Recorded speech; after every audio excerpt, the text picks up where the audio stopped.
Welcome to the Killer Innovation Show, the longest continuously produced podcast in history. Each week, Phil McKinney brings you the insights and strategies to amplify your creativity and innovation skills. Here's your host, Phil McKinney. Hello and welcome. I'm Phil McKinney. This week, we are reaching deep into the archive and bringing you one of our most downloaded shows. Enjoy.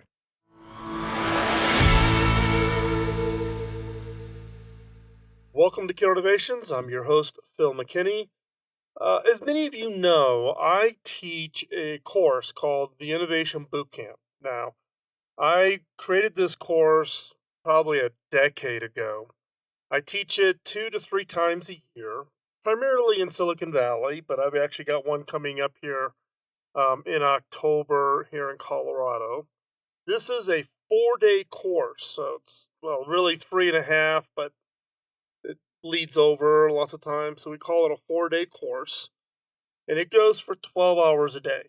It is truly a boot camp. It is pretty intense. Now, the objective for this course is to build the innovation confidence of the students, and we limit the class size to a maximum of 12 students per course. Now, 12, we go to 16, but it's really, we want to limit it to basically teams of 4 people working on projects throughout the course. Now, one common request that students have asked me over and over again, and also organizations that have sent people to take this course, they've asked for a 1-day version that they could take back to their organization and use with their teams there. Now, trying to take something that takes 4 days, 12-hour days, and squeeze it into one 8-hour day has been pretty daunting. And I spent the last year reworking the content and created a 1-day version of what we are calling the Disruptive Ideation Workshop. Now, it's completely different from the boot camp, because the boot camp, we spend a lot of time in doing exercises, and we include teaching things like prototype building, both physical devices, but also how do you run experiments, etc. So it's not just the same material squeezed down in time. We had to pull things out. Now, in this case, this 1-day workshop not only teaches a disruptive approach to generating more and better ideas, all built around the FIRE method, and that generates disruptive ideas throughout the workshop. The objective here is not just to teach, but to use this 1-day workshop so that you learn the skill, apply it, and at the end, have a pipeline of ideas that feed into the organization. Now, while we've taken literally hundreds of students through the boot camp, we've seen the impact of the 4-day course, and we needed to test to see if a 1-day workshop could have a similar high-impact results. So, 2 weeks ago, we tested the workshop with a class of 25 senior leaders from a single organization, and I can tell you that the results far exceeded everyone's expectations. Now, I was even a little surprised about the impact, because I was a little skeptical of could you put everything into a single day, and could you craft a training course, a workshop, whatever term you want to use, that could have high impact. Now, these students had zero background in innovation. They had never taken a previous course, and they rated low on their individual, what we call the Innovation Confidence Index. So how confident are they in their own ability to generate disruptive, breakthrough, game-changing ideas? And everybody in this group ranked low. At the end of the course, their innovation confidence skyrocketed. So it says that when you could take a material and create that kind of immersive, intense experience, you could transform. Now, the other objective of this was not just to build their innovation confidence, but could we, through the process of building that confidence, also create a pipeline of really high, disruptive, breakthrough ideas that could then be used to feed the innovation pipeline. So the ideas that were ranked highest from these 25 leaders generated from the workshop, we put those back in front of the C-level executives who sponsored the workshop. And what was shocking was is those high-ranking ideas were immediately selected by the C-level execs to go forward, to get funding, resources, encouragement, go make those happen.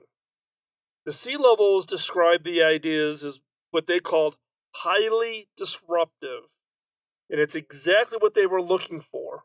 So not only did they get great feedback that the course material was good and was interesting and that I was entertaining as an instructor, right?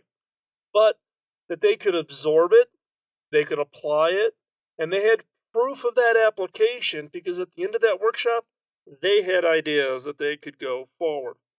One of the leaders who took the course, we do these survey feedbacks whenever we do training classes, uh, described the day as, quote, learning disruptive ideation that generated disruptive ideas.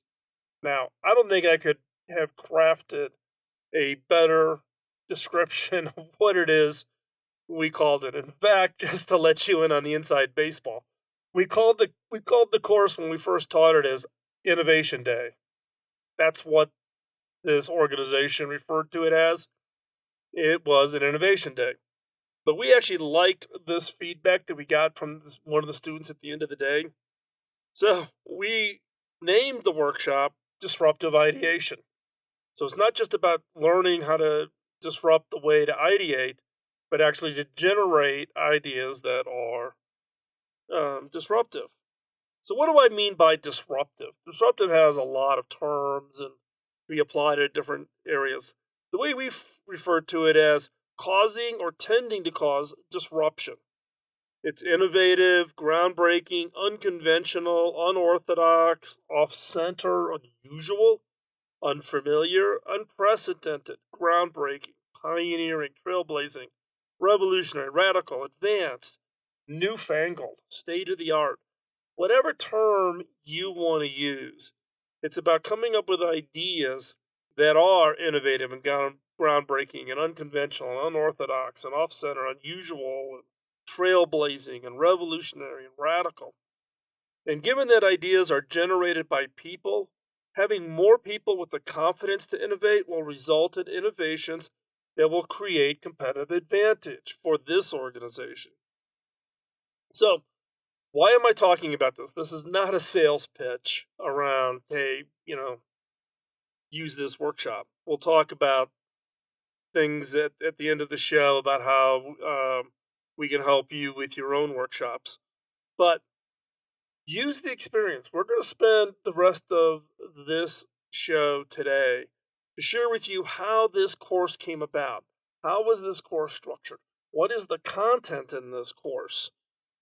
So how did we create this one-day course and how you can think differently about training your teams, how to build that innovation confidence, how to build that innovation skill set within your organization. So we're going to open the kimono and share with you the course, the content, what worked, what didn't work, what would we do differently if we rewound it and went back to the beginning.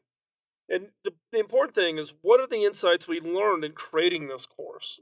We spent a year really thinking long and hard about what should be in a one-day version versus coming off of the 4-day innovation boot camp.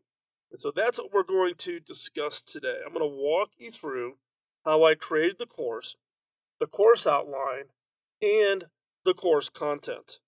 And just as important, all of the key elements that had the biggest impact on the overall success.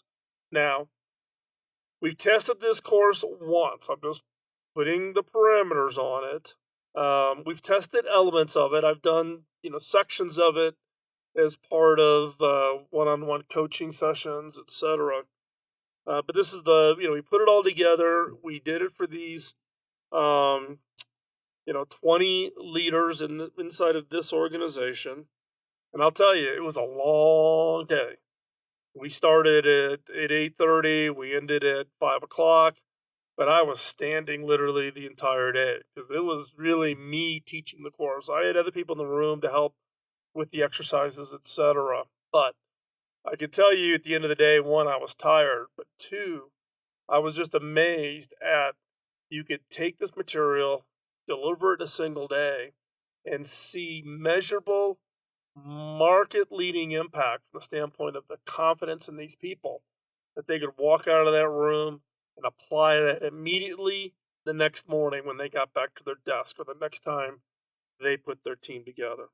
The Disruptive Ideation Workshop is built around two major objectives. Objective number one, teach a disruptive approach to ideation, an approach that will radically increase the number and quality of the ideas that a person or team can generate. That's the ultimate. Number two, objective two is through the process of learning, apply it to a real world problem facing that organization. So at the end of the workshop, there are a ranked set of disruptive ideas that the organization can immediately take forward. And we needed to achieve both objectives, teach a disruptive approach and generate disruptive ideas through the process of learning, and do this in a 1 day course. Now, to teach this, we need to teach one, some basic background and some basic skills. And then two is apply those skills. And we had to think long and hard about what was included versus what we didn't teach. Because as I said in the last segment of the show, we could not take a 4 day course, 12-hour days, each of those 4 days, and just squeeze it down and keep everything in. We had to be very selective what we put into the course, what we didn't include in the course, what were the core basics that someone with no background in innovation needed to learn in order to be truly effective. So what we did is we took the course, so we broke it into two major sections. Section one is foundation. And we limited that to be about 90 minutes in length. We kept it really, really short. And in section two, we talked about skills and the application or practicing of those skills. Now, in the foundation section, we covered things like the myths and mysteries. Now, innovation myths, I've talked about this many times in the show. You can go over to killinnovations.com and search for it. But some of the common myths are the myth of a lone inventor, the myth that your boss knows more than you, the myth of the process. There's a whole series of innovation myths. And I always like to start any course I teach off talking about those myths because otherwise they're the unspoken things that are kind of in the back of people's minds when they come into a workshop. They believe these myths, and unless you verbalize them, attack them, prove that they're not true, people will always have them running around like, oh, I gotta learn the magic process, or I may have a great idea, but if my boss doesn't like it, he must know more than I do. All those things become negative and are blocking factors for anybody to improve their innovation confidence. So the first part under the foundation, myths and mysteries of innovation, we basically prove that there's no magic and the myths are false. And we're trying to do that to kind of tear down any blocks before we build up teaching the basic skills. The second part in the foundation piece is we teach some innovation skills. One is self-doubt, negative talk, not to do that, how to get out of that mode of thought of I'm not creative, I'm not innovative. We also talk about how do we spark your imagination? How do you get inspired? How do you think creatively? How do you kind of unleash yourself? The other is seeing with fresh eyes, right? So for those of us who've been in industries or technologies or marketplaces for an extended period of time, we tend to get ourselves into the rut. And so how do you look at things with fresh eyes? So that's just a sampling of what we would teach, what we call basic innovation skills. These are things that would cause us to be more observant, open to new ideas, less, self-judgment, and use that as kind of again, a foundational piece, and important to get those in place, get people comfortable that yes, you can be creative, and you need to change, in some cases, how you look at problems and opportunities in different ways. The third area we teach in the foundation section is innovation antibodies. Look, we all run into the innovation antibodies. These are the people who tell us that, it'll never work. We've tried that before. We can't afford that.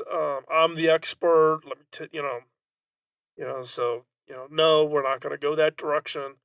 Whatever it is, there's thousands of excuses that innovation antibodies will come up with. And as a result, you've got to be prepared to say that as you go through the process of creating an approach to do disruptive ideation, you're going to have people who are not going to like your ideas. And in fact, they may attack your ideas, and they may actually, in fact, attack you. And I've talked about this before, so it's on previous episodes. I've blogged about it, about dealing with rejection. In fact, there's an episode of 5 Minutes to New Ideas where I just focused on being rejected and criticized, and I tell the story of Renoir the painter. So hop on over to philmckinney.com. You can find it over there and check that out. But we teach about innovation antibodies, and we also give some tricks and tools on how to get around them. And then the fourth area we cover in the foundations piece is what we call the innovation framework.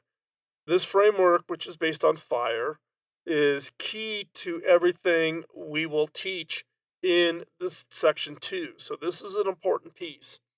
So we teach FIRE. This workshop, however, is just focused on the F, I, and R: focus, ideation, and ranking.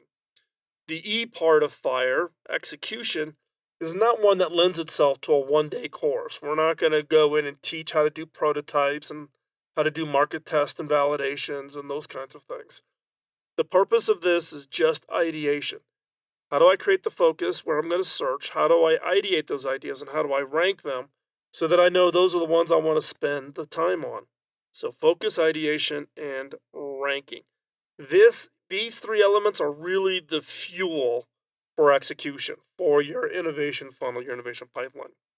Now, we kept this section short and to the point, about 90 minutes or so, enough to give them a foundation with not grinding them through a typical talking head course. We also covered adapt and adopt. And what do I mean by that? We emphasize that they should take what they will experience throughout this one-day course and feel comfortable to adapt those skills so that it works within their organization. Don't think that they get structured in a set of rules and I must do step 1, step 2, step 3. We want to build in that flexibility so it's easier for an organization or easier for a team to apply it. As I say in every course, you need to tailor your innovation approach. So research everyone, including what we're doing, and then steal from the best. And so this foundational piece is key. Next, we'll talk about section 2, which is really around how to teach those skills and give them exercises in those experience. In the second half of the Disruptive Ideation Workshop, we walk through each of the elements in FIRE: focus, ideation, ranking, and execution, and have exercises that allow them to apply that to a real problem statement. So skill number 1, focus. Focus is about defining the problem. Having a clear problem statement is absolutely critical. For instance, a bad problem statement would be, we need new product ideas.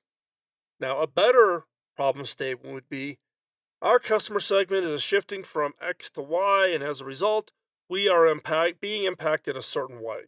Okay, that's a better one. An excellent problem statement would be based on a BHAG, bold, hairy, audacious goal. President Kennedy, best BHAG ever created, was, we will put a man on the moon before the end of the decade and return him home safely. You need a clear problem statement. Without a well-defined problem statement, everyone will jump to generating ideas to solve something that is not clearly understood.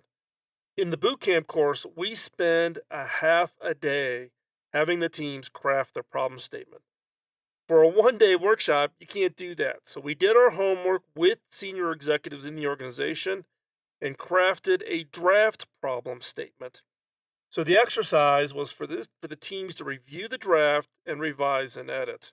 The goal was to have a problem statement that would be used throughout the rest of the day without the exercises. And this is important because whenever you're going to start an ideation effort inside your own organization, spend the time thinking about the problem statement. Famous Albert Einstein um, quote is, if he was given 1 hour to save the world, he would spend 55 minutes defining the problem and 5 minutes solving it. So spend the time defining the problem. Skill number 2, ideation. So we walk through the use and power of the question to generate more and better ideas. And we demonstrate the use of the killer question card deck, and we give those out to everybody in the workshop. We set the ground rules for ideation, no judgment, no criticizing, etc. And then for the problem statement, exercise number 1 is what we call individual ideation. Everybody sitting at their table with post-it notes, crank out as many ideas as they can. Rules are no talking. At the end of that exercise, everybody takes those post-it notes, puts it up on a flip chart, and you group them together, the ones that are kind of common, duplicative, similar to. Then exercise number 2 is team ideation, which is looking at those ideas, pick an idea that is not yours and improve upon it. So that's team ideation. And what you'll find is when you run a workshop and you compare the output, team ideation will generate 50% more ideas than an individual just ideating on their own. So you want to practice team ideation. Skill number 3, ranking. Now, as I said many times, ideas without execution are a hobby. And I'm not in the hobby business. So ranking is about taking a large number of ideas generated and finding that top 2 or 3% of those ideas. And there's 2 ways to do that. Exercise number 1 is what we call the wow ranking. So if you remember back to the ideation, skill number 2, you now have these post-it notes on a flip chart, and they're kind of grouped and together. What we call wow ranking is we basically give everybody 5 dots. So team member number 1 gets 5 red dots, someone else gets 5 yellow, someone else gets 5 green, 5 blue, whatever colors. You're given 5 dots. In the wow ranking, people walk up to that flip chart, they take their dots, and they vote on the best idea. Not the grouping. We want it to be attached specifically to one of the post-it notes. So that idea in this ranking is the best core of that idea. Now you could put all of your dots on one chart, or you could spread them across, or you could put 2 on one and 1 on another. However you want to do that, you get 5 dots, however you want to use it. Some ground rules that we've learned over the years.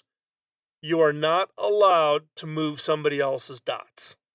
You'd be amazed at how often that happens. Why? I've never gotten my head around it, but it happens.